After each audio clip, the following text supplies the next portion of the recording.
하나님 말씀은 욥기 29장과 30장 말씀을 교독합니다.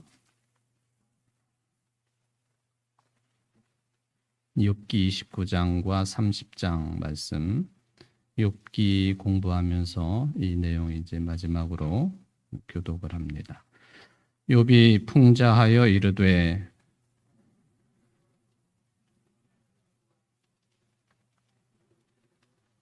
그때에는 그의 등불이 내 머리에 빛이었고 내가 그의 빛을 힘입어 암흑에서도 걸어 다녔느니라.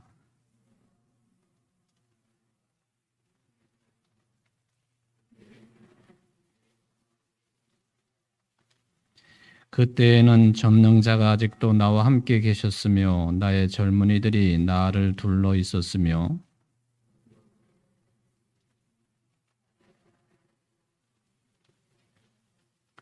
그때에는 내가 나가 성문에 이르기도 하며 내 자리를 거리에 마련하기도 하였느니라.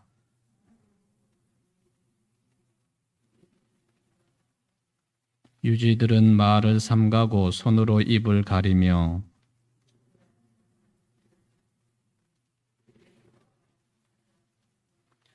귀가 들은즉 나를 축복하고 눈이 본즉 나를 증언하였나니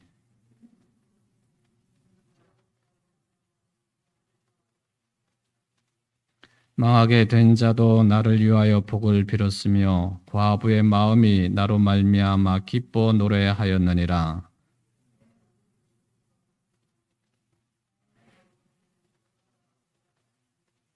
나는 맹인의 눈도 되고 다리 저는 사람의 발도 되고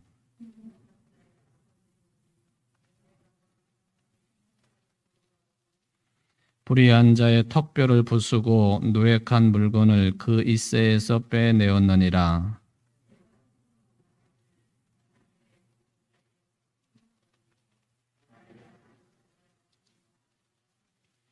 내 뿌리는 물로 뻗어나가고 이슬이 내 가지에서 밤을 지내고 갈 것이며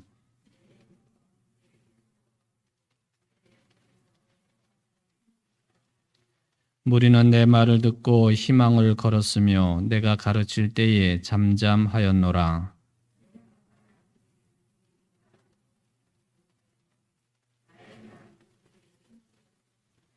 그들은 비를 기다리듯 나를 기다렸으며 봄비를 맞이하듯 입을 벌렸느니라.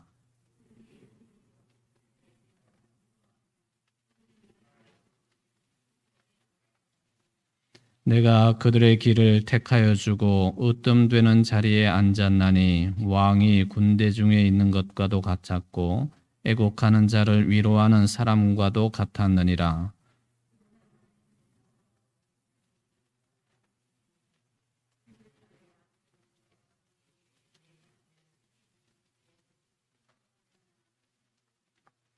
그들의 기력이 쇠잔하였으니 그들의 손의 힘이 내게 무슨 소용이 있으랴.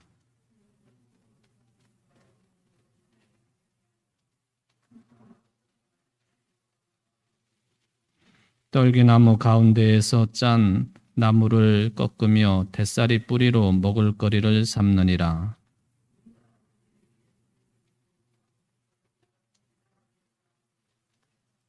침침한 골짜기와 흙구덩이와 바위굴에서 살며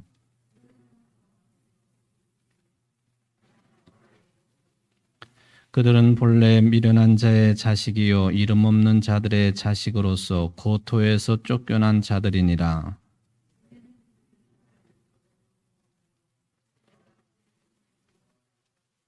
그들이 나를 미워하여 멀리하고 서슴지 않고 내 얼굴에 침을 뱉는도다.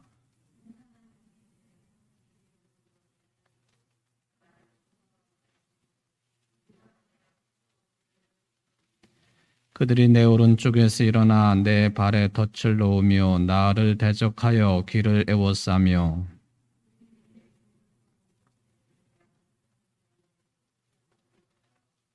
그들은 성을 파괴하고 그 파괴한 가운데로 몰려드는 것 같이 내게로 달려드니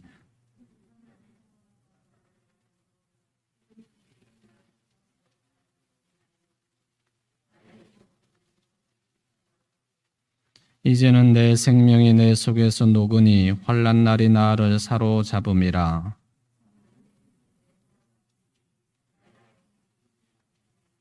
그가 큰 능력으로 나의 옷을 떨쳐 버리시며 나의 옷깃처럼 나를 휘어잡으시는구나.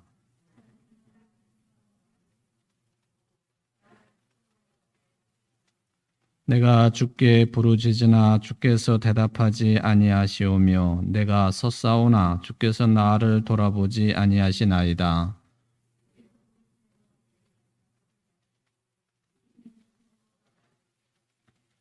나를 바람 위에 들어 불려가게 하시며 무서운 힘으로 나를 던져 버리시나이다.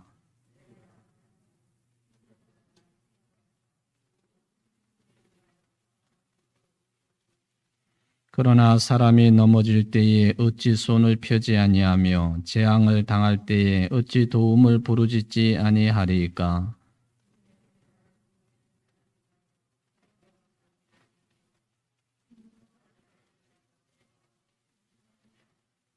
내가 복을 바랐더니 화가 왔고 광명을 기다렸더니 흑암이 왔구나.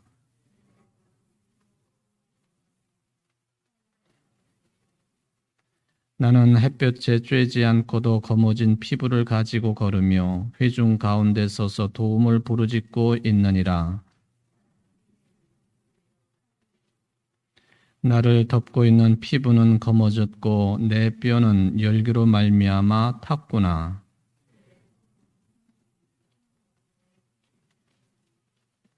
아멘. 감사헌금 드리셨습니다. 우연희 권사님, 장금옥 성도님께서 특별 감사헌금 드리셨습니다.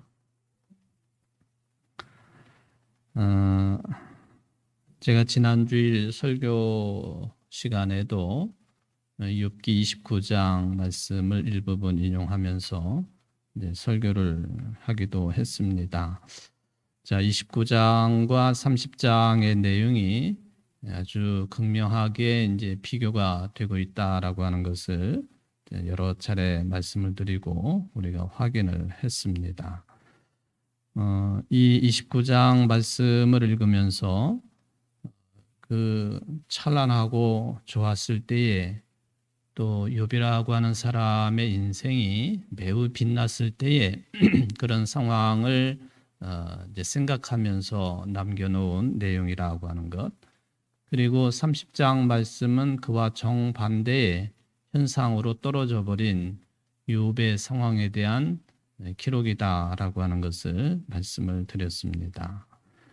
29장 빛나는 삶을 살아갈 때에 하나님의 빛을 힘입어서 비록 어두움의 현실 속에서도 그 욥은 건강한 삶으로 또 하나님의 자녀로서의 거룩한 삶을 잘 살았었다.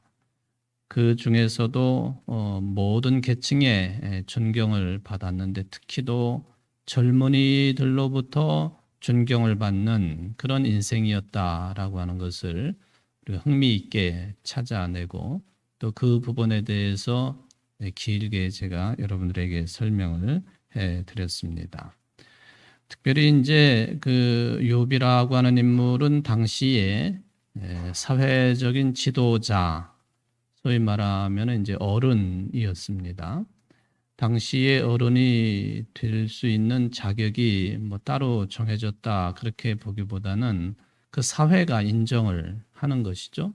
더군다나 이제 유대인 사회라고 할 때에 율법에 정통한 사람, 율법은 일종의 법이기 때문에 율법에 정통하고 또 그 율법을 적용함에 있어서 자기 스스로에게도 엄격하고 또 다른 사람들을 율법의 기준을 가지고 판단할 때에도 공평하고 정의롭게 바른 판단을 할 수 있는 그런 인물이라고 한다면 그 사회에서 어른이고 그리고 장로라 그렇게 이제 부를 수가 있겠는 거죠. 그래서 모든 계층의 존경을 받되 특히 젊은이들의 존경을 받았다라고 하는 그런 말씀을 드렸습니다.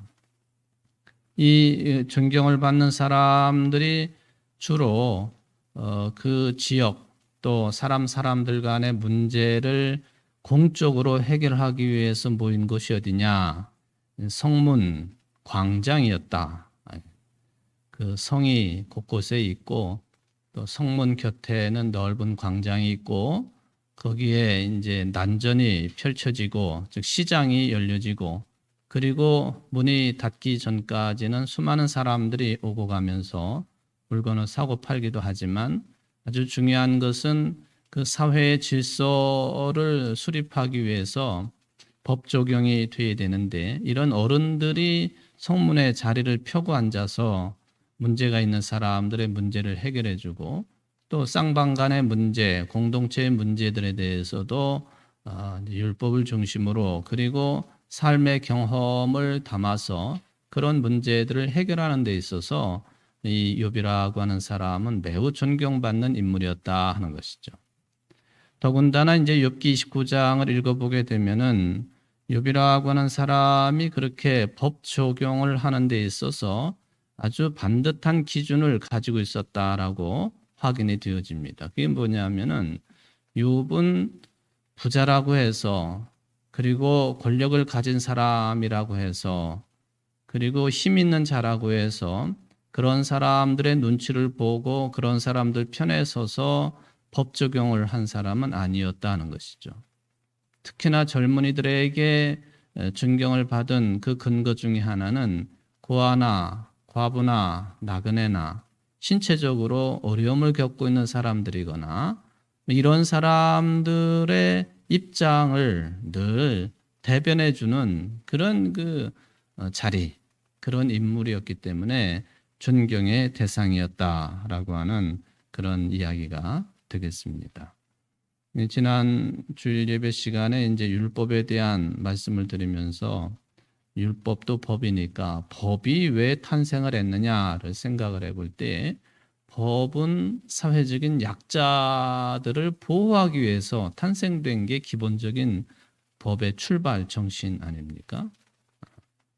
그러니까 하무라비 법전도 마찬가지고 그 이전에 300여 년 전에 탄생을 한 우르남무라고 하는 그런 법전도 마찬가지예요. 다 서문에 보면은 약자들을 위해서 이 법이 명문화되어지고 탄생되었다라고 하는 것을 아예 선언적으로 이야기하고 그리고 그런 법을 그냥 사람들이 끄적거려서 이렇게 만들어 써놓은 게 아니고 그 조각 자체가 신으로부터 법을 수여받은 것 그렇게 이제 표현해 놓고 있는 것을 보면 십계명 율법의 중심이 되고 있는 법의 기초가 되는 십계명도 모세가 하나님께로부터 수여받은 것이다. 이거를 고대 사회의 법 정신과 이렇게 나란히 놓고 생각을 해보면은 그 형태는 다 비슷하다라고도 생각을 해볼 수가 있습니다. 하무라비 법전보다도 300여 년 앞선 우르남무 법전, 이 우르라고 하는 것은 일종의 지명이 될 수가 있겠죠. 여러분들 그 창세기 보면은 아브라함이 태어난 곳이 어디냐? 갈대아 우르라 그렇게 되어 있지 않습니까? 갈대아 우르. 그러니까 메소포타미아 문명, 티그리스 유프라테스 강 유역이 인류 최초의 문명이 탄생된 곳이다. 세계적으로 보면 그런 곳이 네 군데 있지요. 이집트의 나일강 유역, 그리고 티그리스 유프라테스 강 유역의 메소포타미아 문명, 그리고 지금의 파키스탄의 인더스강 유역, 그리고 지금 중국의 황하강 유역, 이런 네 군데가 인류 최초로 시기적으로는 차이가 있겠지만 거의 최초로 문명이 발생한 곳, 그러니까 사람들이 살기 좋은 곳으로 물이 흐르고 물이 흐르니까 농사를 지을 수 있는 것이고 그러니까 농사를 지을 수 있으니까 많은 사람들의 먹거리 문제가 해결되는 것, 그러니까 자연스럽게 사람들이 몰려들어서 문명을 이루게 되는 것이죠. 바로 이 티그리스 유프라테스 강 유역 그 메소포타미아 문명의 시발점 중에 하나가 갈대아 우르라고, 아브라함이 하나님의 명령을 받고 고향을 떠나고 아비집을 떠나고 본토를 떠났다 했는데 갈대아 우르, 바로 이 우르 남무 법전이라고 되어 있을 때에는 그 아브라함이 태어난 그곳이 최초의 성문법이 탄생한 곳이다. 그 놀라운 일이죠. 놀라운 일입니다. 하나님이 그런 곳을 떠나라 하신 거죠. 세상의 문물, 문명, 또 아주 발달된 그런 여러 조건들, 이런 것들을 저버리고 떠나라. 근데 아브라함은 그 명령을 받들어서 떠나게 된 것이죠. 물론 그의 아버지와 그리고 아브라함의 부인과 또 아브라함의 조카 이렇게 떠난 것으로 되어 있지 않습니까? 그래서 아브라함은 갈 바를 알지 못하고 떠난 인물로 믿음의 추상이 된다. 근데 믿음의 조상이 그 집안의 조상뿐만 아니라 나중에는 아브라함이 되므로 열국의 아비가 된다. 그러니까 모든 사람들의 믿음의 조상이 되었다. 지금도 우리가 마찬가지죠. 로마서 말씀을 가지고 그런 연결점을 찾아보았습니다. 어쨌든 이렇게 이제 이 법을 적용하는 데 있어서 약자들을 보호하고 또 약자들이 보호받아야 될 대상들이기 때문에 저들을 위해서 법이 탄생되는 것인데 바로 욥은 그런 일에 즉 법 정신에 아주 충실했던 인물이어서 훌륭한 인물이고 존경의 대상이었다 하는 것입니다.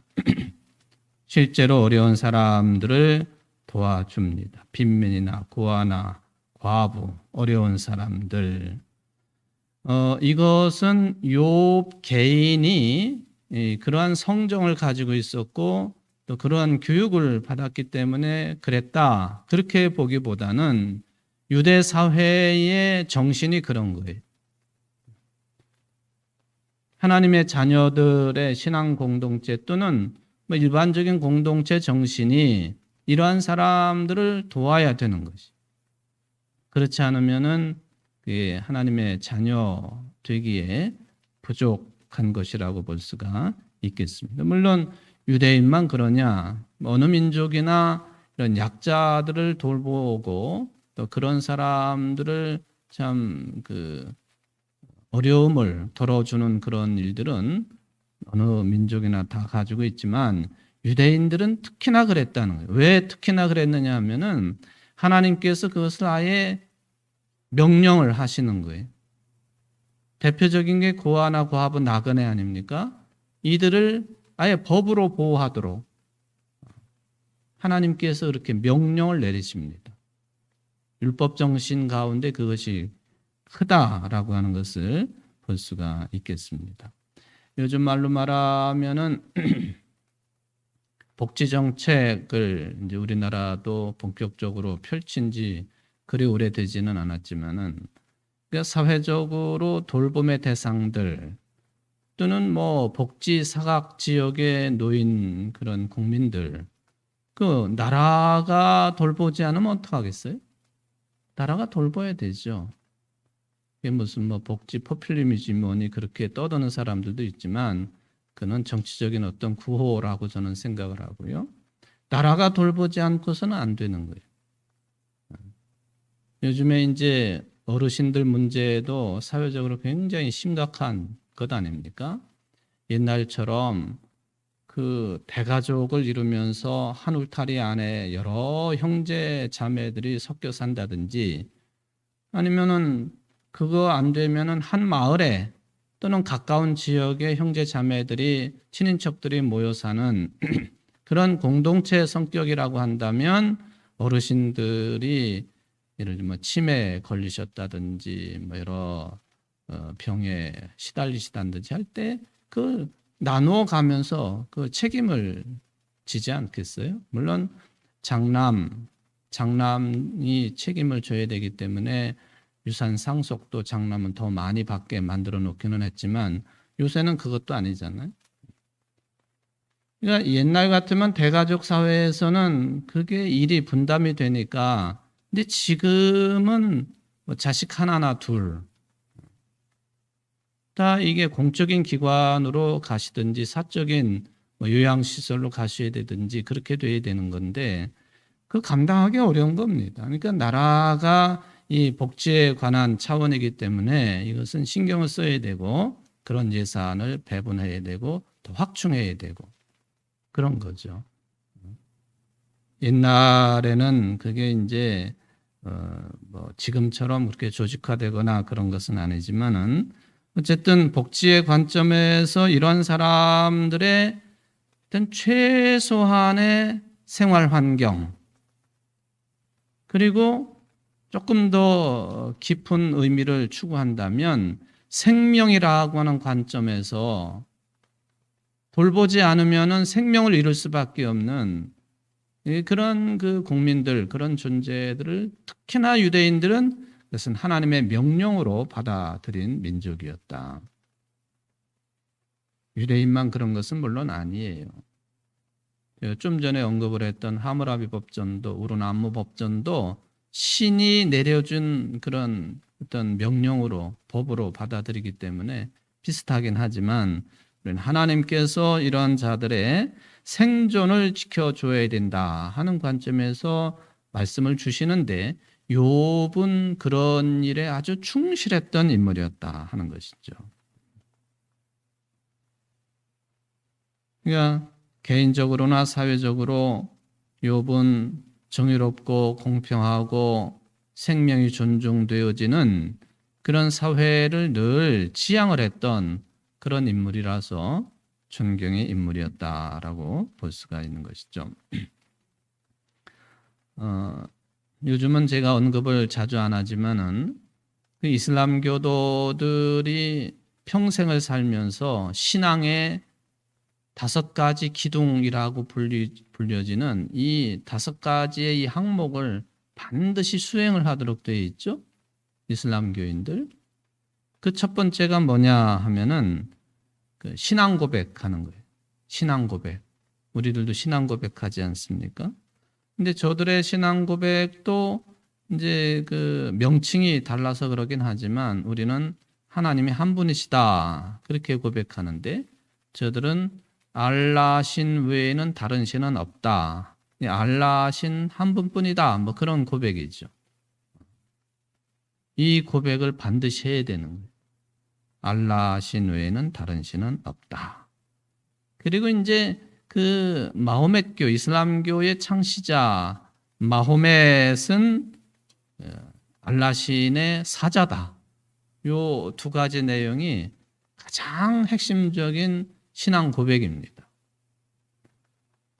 비교가 되는 내용은 하지만 그 형식으로 보면은 마태복음 16장에 있는 예수님이 제자들에게 너희는 나를 누구라 하느냐라고 물어보실 때 주는 그리스도시요 살아계신 하나님의 아들이십니다. 그런 베드로의 고백이 있잖아요. 그거를 얼핏 생각해 볼 수 있는 이 이슬람 교도들의 신앙 5개의 기둥 가운데 첫 번째 항목이 알라 신 외에는 다른 신이 없다. 마호멧은 신의 아들이다. 그런 고백을 하지요. 이게 참 우리에게는 말도 안 되는 그런 주장들이지만은 이슬람 교도들은 어떤 주장을 하느냐 하면은 자기네들이 기독교보다도 훨씬 더 우월한 종교라고 하는 주장을 해요.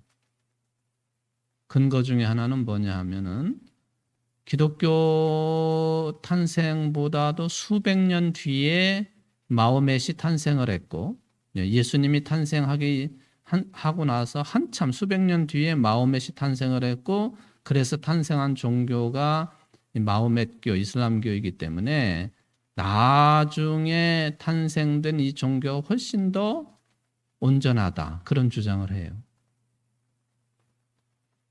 맞나요, 그게? 그 사람들의 주장이에요. 이건 어떤 주장과 마찬가지냐 하면은 여자하고 남자하고 싸우면 반드시 남자가 지게 되어 있다. 성경의 근거를 들이대기를 남자는 흙으로 지어진 존재고 여성은 그 아담의 갈비뼈로 만들어진 존재이기 때문에 흙이 이기냐 뼈가 이기냐 그런 얘기잖아요. 여기 이슬람 교도들도 그런 주장을 하는 거예요. 늦게 탄생된 종교이기 때문에 예수 그리스도보다 또 기독교보다 자기네가 훨씬 더 강하다, 온전하다, 그런 주장을 하지. 하여튼 그냥 하는 얘기입니다. 그것은 하는 얘기고요. 자, 이 신앙 고백, 알라 신 외에는 다른 신이 없다, 마음에 쓴 신의 사람이다, 이것을 이야기할 때요, 이 사람들은 아기가 태어나가지고 말을 하기 시작하면 이것부터 가르치는 거예요. 그리고 반드시 죽을 때에도 이 신앙 고백을 하게 만드는 거죠.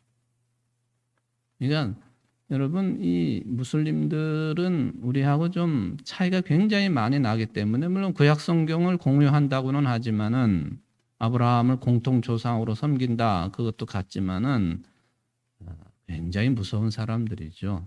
무서운 사람들입니다. 입을 열어서 말을 하기 시작하면은 이 신앙 고백을 첫 번째 하도록 해야 되고, 마지막 숨을 거둘 때에, 임종 때에도 이 신앙 고백을 당연히 하게 만들어야 되고, 우리는 그렇게 안 하잖아요, 사실. 유대인들은 아이들이 태어나가지고 말을 하기 시작하면 뭘 가르친다고 그러죠? 제가 여러 차례 여러분들에게 이야기했던 내용이에요.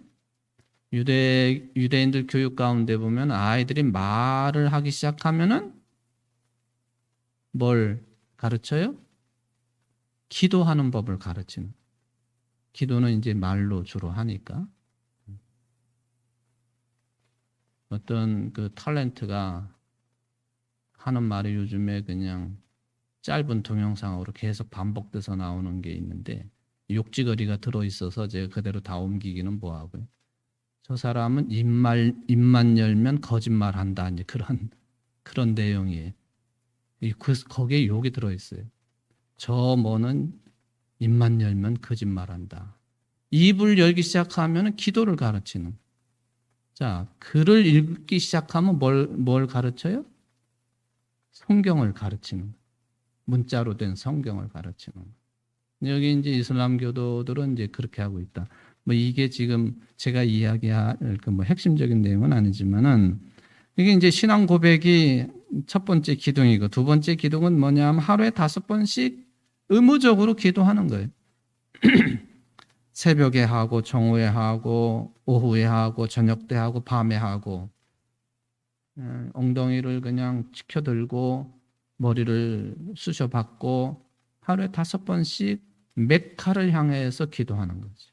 사우디아라비아에 있는 메카를 향해서 기도를 합니다.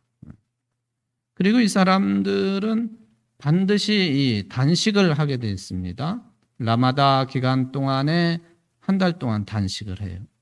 아무것도 안 먹는다 하지만 실은 새벽에 먹을 거 다 먹어요. 다 먹고 이 단식이 끝나면 완전히 폭식을 하니까 이 무슬림 교도들이 대개 보면 몸집이 아주 튼튼하죠. 퉁퉁한 게 다 그런 이제 요인도 있다, 그렇게 볼 수 있죠. 단식한다. 그리고 하나가 순례, 성지 순례를 하는 겁니다. 12개월 기간, 일평생 1년 정도의 기간은 성지 순례 기간으로 삼는 거죠. 그 사우디아라비아의 메카 그 한가운데 검은 천으로 덮여 있는 카바 신전이라고 하는 게 있는데, 거기를 중심으로 해가지고 수백만 명이 모여가지고 성지순례하면서 거기를 빙빙빙 돌잖아요. 근데 하나같이 똑같은 옷을 입고 있어요. 무슨 색 옷을 입는지 아시나요?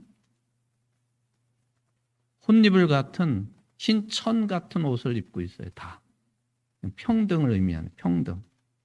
부자고 가난하고 뭐 이런 거 상관없이 신 앞에 다 평등하다. 실제 삶은 그렇지 못하지만 그런 순간이라도 그렇게 보면은 혼입을 같은 건 이렇게 두른 거예요.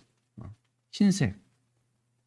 신 앞에 평등하다. 이게 이제 순례를 하도록 돼. 예, 이게 4가지 이제 신앙의 기둥인데, 하나가 뭐냐 하면은 자카트라고 하는 거. 자카트. 자선을 베푸는 일. 자선. 그래서 평생 동안 자기의 재산의 일정액은 이건 가난한 이웃을 위해서 반드시 내놔야 돼. 반드시. 금요일마다 모스크 가가지고 기도회를 하고 그리고는 문 밖을 나서면은 바닥이든 어디든 천이 깔려 있고 거기에 돈을 있는 대로 다 끄집어 내놓고 다 그 가난한 사람들만을 위해 사용하는 거죠. 그 모아진 돈을 위해서 은행처럼 활동하는 그런 기구들이 있는데 거기는 뭐 이 사람은 돈이 필요하다라고 하는 공동체의 어떤 증서만 있으면은 갖다 창구에 내면은 그대로 다 주게 돼 있어요. 이자 같은 거 없어요. 갚는 것도 아니에요. 다 모아서 그렇게 이제 분배를 하는 거죠. 자카트라고 하는, 그러니까 구약 성경의 고아나 또는 과부나 나그네는 반드시 저들의 생존을 돌봐야 된다 하는 정신의 발로입니다. 이슬람교도 구약을 따르는 사람들이니까. 유대교도 마찬가지라고 볼 수 있고 역시 하나님의 명령으로서 이런 자들을 돌보아야 되는데 먹는 것 가지고 도와주는 것도 굉장히 중요한 거지만은 법에 의해서 피해를 당하지 않도록 이것을 욥이 잘했다는 것이죠. 그게 이제 중요한 내용이라고 볼 수가 있습니다. 초대교회가 이런 정신을 그대로 물려받았죠. 초대교회의 사도들이 처음에는 교회가 탄생하고 사도들이 직접 그런 일을 관장을 했었습니다. 그러다가 여러분들 사도행전을 읽어보시면은 히브리파 과부들하고 헬라파 과부들이 이 문제 때문에 갈등을 겪지 않아요? 그러니까 헬라파 과부들이 소홀히 자기네들이 이제 이런 돌봄의 대상에서 소홀히 대해진다 하는 그런 불평을 가지고 있어서 문제가 되니까 그때서야 사도들이 7명의 집사들을 세운 거죠. 집사들로 하여금 식탁의 일을, 그러니까 식탁이라고 하는 것은 먹고 마시는 문제도 있지만 그 식탁의 탁자 위는 항상 가난한 자들을 위해서 도울 수 있는 돈이 모아지는 곳이라 그렇게 생각하시면 됩니다. 바로 그 식탁의 일을 7집사들에게 맡기고 사도들은 기도하는 일과 말씀 전하는 일에만 힘썼다. 그렇게 정리가 됩니다. 지금도 이 정신은 교회가 그대로 물려받고 있는 것이죠. 집사 직분의 회의체가 뭐냐면 우리 장로교로 말하면 재직회입니다. 재직회는 사도들의 그런 결정을 가지고 실천적인 일에 힘쓰는 부서가 회의체가 재직회예요. 그러니까 우리 재직회가 또 중심이 되어서 교회 공동체가 정말로 실천해야 될 일이 뭐냐 하는 근본 정신을 찾을 수 있는 것이 사도행전에 나와 있는데 바로 초대 기독교가 이런 구약 정신을 그대로 잘 물려받았었다라고 하는 것을 생각을 해볼 수가 있습니다. 유대인들이 특히 이런 일에 더 많은 신경을 쓸 수밖에 없었던 것은 역사적으로 보면 유대인들은 그런 경험이 많은 민족이에요. 늘 쫓겨다니고 나그네와 같이 살았고 고아처럼 돌보는 이가 없는 것처럼 그렇게 살았고 과부처럼 그렇게 살았고 이웃이 도와주지 아니하면은 생존 자체가 어려운 이 세 계층뿐만 아니라 사회적인 약자들처럼 유대인들의 삶의 정황은 늘 그랬었다 하는 것이죠. 여러분들 유대인들이 서기 70년경에 로마의 티투스 장군에 의해서 예루살렘 성이 무너지고 성전이 완전히 돌 위에 돌 하나 남지 아니하고 다 무너지고 이 이스라엘이 완전히 폭망한 거 아닙니까? 그리고는 1948년도 영국이라든지 이런 선진국들의 도움에 의해서 독립될 때까지 거의 2000년 가까이 디아스포라로 전 세계 곳곳에 흩어져 사는 나그네로 산 사람들이 그 이전에 출애굽하기 이전까지도 마찬가지고 바벨론의 포로 생활도 마찬가지고 이스라엘의 역사 중간중간에 그리고 많은 시간을 나그네처럼 살 수밖에 없었던 유대민족. 대개가 이제 그런 경험을 가지고 있는 사람으로 이야기하면은 그런 사람들이 보이는 태도가 딱 두 가지일 것 같아요. 하나는 내가 이런 경험을 가지고 살았던 사람이기 때문에 나 같은 처지에 있는 사람들을 내가 적극적으로 도와주는 그런 사람이 있고요. 반대인 사람이 있죠. 오히려 더 이기적인 삶의 형태를 가지고 살아가는 사람들. 내가 고생한 사람이 지금은 먹고 살 만한데 내가 왜 고생해가지고 번 돈을 다른 이웃들을 위해서 내가 사용하겠느냐? 그런 태도로 나올 수도 있죠. 그러니까 이런 그 하나님의 명령은 그래서 항상 하라. 명령형으로 나와요. 해도 되고 안 해도 되는 게 아니라 고아와 과부와 나그네는 반드시 돌보아야 된다 너희들이. 명령형이에요. 명령에 따르지 않으면 불순종이죠. 우리는 대부분이 불순종의 사람들이라고 볼 수밖에 없는 것이죠. 어쨌든 이게 이제 29장이 그렇게 욥이라고 하는 사람은 어두운 세상에 살았지만은 하나님 주시는 빛의 삶을 통해서 그리고 존경받는 삶을 사는데 특히 법을 가지고 적용할 때에 하나님이 기뻐하시는 그런 삶을 살았던 인물이다. 그거예요. 30장으로 이제 넘어갑니다. 완전 급락을 해버렸습니다. 완전히 밑바닥으로 추락을 해버린 거예요. 무적행으로 지옥 같은 삶의 모습으로 추락을 해버린 욥에 관한 내용이 나오고 있습니다. 대표적으로 이제 여러 계층들 가운데에 29장에 보면 젊은이들로부터 존경을 받았다고 했는데 30장에 보면은 젊은이들의 비웃음의 대상이 되어버렸어요. 이건 여러분 젊은이들이 저들이 마음이 변절이 되어서 비웃음을 대상이 됐느냐? 그건 아니죠. 가장 현실적인 문제는 뭐냐면 욥이라고 하는 인생이 쫄딱 망한 겁니다. 그것 때문에 젊은이들로부터 비웃음의 대상이 됩니다. 왜 그러냐 하면 유대인들의 신앙관 속에는 예를 들면 가난하게 사는 것도 하나님의 저주라고 받아들였습니다. 지금하고는 차원이 다른 거죠. 남에게 구걸을 한다든지 또 가난하게 산다든지 하나님의 돌보심이 없는 상태라고 여겼다는 거예요.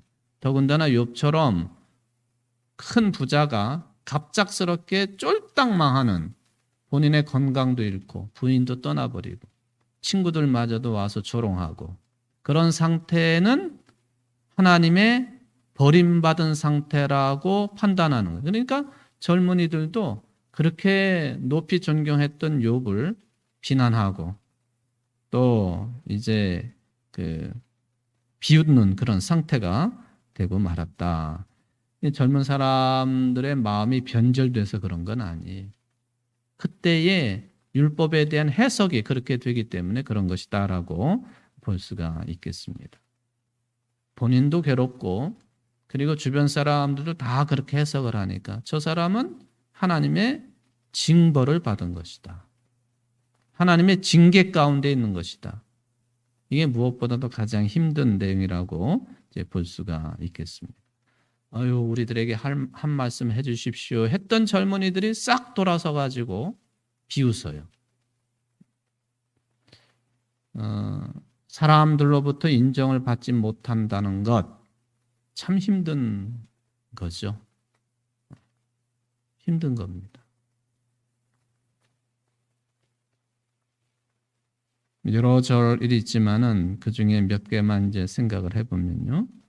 여러분 이제 30장 중에서도 15절 같은 데 보면은 순식간에 공포가 나를 에워싸고 그들이 내 품위를 바람같이 날려버리니 나의 구원은 구름같이 지나가 버렸구나. 순식간에 공포가 밀려왔다 하는 것입니다. 대인관계도 마찬가지예요. 존경을 바치던 사람들이 비난하니까 그 공포심은 대단한 거죠. 뭐 자기 자신에게도 문제가 있고 그러니까 그런 현상이 벌어질 수도 있지만 일반적으로 보면은 욥 같은 경우는 이건 다 철저하게 신앙관하고 연결이 되는 거예요. 사람들이 다 떠나고 그 공포가 대단한 것입니다. 자신의 품위가 날아가 버리는 이게 참 공포스러운 현상이라고 생각을 해볼 수가 있겠습니다. 자, 이거 상상을 여러분들이 해보실 수 있는 내용 아니겠습니까? 18절에 보면요.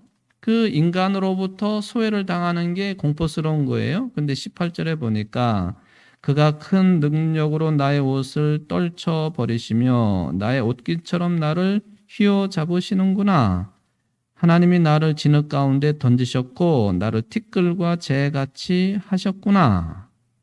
예, 그 단계를 훨씬 넘어서는 거죠.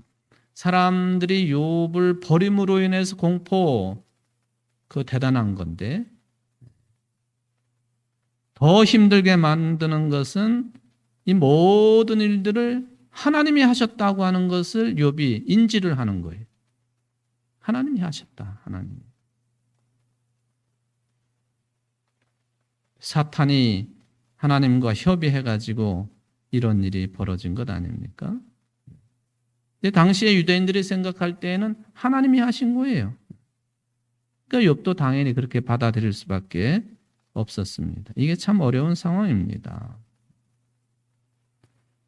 우리들도 일상생활을 하다가 어려움을 겪을 때가 참 많죠. 사업에 실패를 하고 뭐 이런저런 내용의 어려움이 있어요.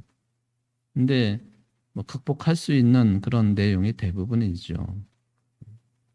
그런데 그것이 넘어서 가지고 하나님께서 나에게 이게 징벌을 내리신 것이 아닌가 하는 쪽으로 그게 해석이 되어지고 그렇게 인지가 되어지면은 훨씬 더 힘든 문제라는 거죠. 사업이 망하거나 건강이 무너지거나 뭐 인간관계가 깨트러지거나 이것도 힘든 일이지만은 왜 이런 일이 벌어졌는가? 하나님께서 이렇게 하셨구나. 참 힘든 내용이라는 거예요. 욥이 지금 그런 상태다. 좀 전에 읽은 19절이 이제 그런 생각에 욥이 이제 몸을 떨고 있다라고 볼 수가 있습니다. 아무리 매달리고 아무리 간구를 하고 요청을 해도 쉬운 말로 하면 하나님이 입을 딱 다무시고 침묵하시는 것. 하나님이 그렇게 침묵하시는 분은 아니시지만은 욥이 그렇게 받아들이는 거죠. 23절 말씀에도 보면은 내가 나이다 주께서 나를 죽게 하사 모든 생물을 위하여 정한 집으로 돌려보내시리이다 라고 하는 그런 말까지 합니다. 그렇게 부르짖어도 침묵을 하시고 그리고는 나는 죽어서 내 길을 가야 되는 것 아닌가. 이게 욥을 참 힘들게 만드는 그런 내용입니다. 내가 절대적으로 순종하고 그렇게 하나님의 뜻대로 살았건만 내가 하나님으로부터 버림받았다 하는 것이죠. 예수님께 십자가에 달리셔가지고 엘리 엘리 라마 사박다니 나의 하나님 어째 나를 버리시나이까 이 절규가 지금 이 30장에 나와 있는 욥의 절규랑 비교가 될 수 있다 하는 것이죠. 그래서 욥의 처지는 예수 그리스도 십자가상에 고난받고 죽으시는 예수 그리스도의 처지와 많이 비교가 되기 때문에 욥기를 통해서 예수님을 많이 볼 수가 있다는 거죠. 복음서는 아니지만은 그런 차원입니다. 완전한 절망 속에 있었다. 이런 내용이 이제 31절까지 계속해서 나오고 있다 하는 것을 볼 수 있습니다. 제가 한참 전에 이 욥기를 다루면서 제목 자체를 우리들도 잠정적인 욥이다라고 하는 그런 제목을 그런 의미로 제목 잡은 적이 있었죠. 욥만 이런 것이 아니고 우리들도 그렇다 하는 우리들도 잠정적인 욥이다 하는 것을 확인을 해볼 수가 있겠습니다.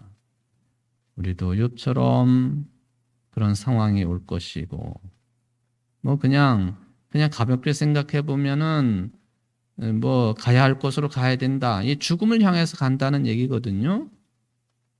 나이 들어 허리가 굽어지고 머리 휘어지고 뼈 속이 비어지고 생각은 잘 안 나고 판단력도 상당히 흐려지고 걷기도 힘들고 소화도 잘 안 되고 뭔 얘기를 들어도 자꾸만 오해가 되고 섭섭한 생각만 들고 이 죽음을 향해 가는 모습이에요, 그게. 근데 이건 자연스러운 거거든요. 이거 우리 모두는 잠재적인 요비예요. 거부할 수가 없는 것이죠. 그러니까 이 욥기를 읽으면은 우리의 미래를 앞당겨서 읽는 것 같아요.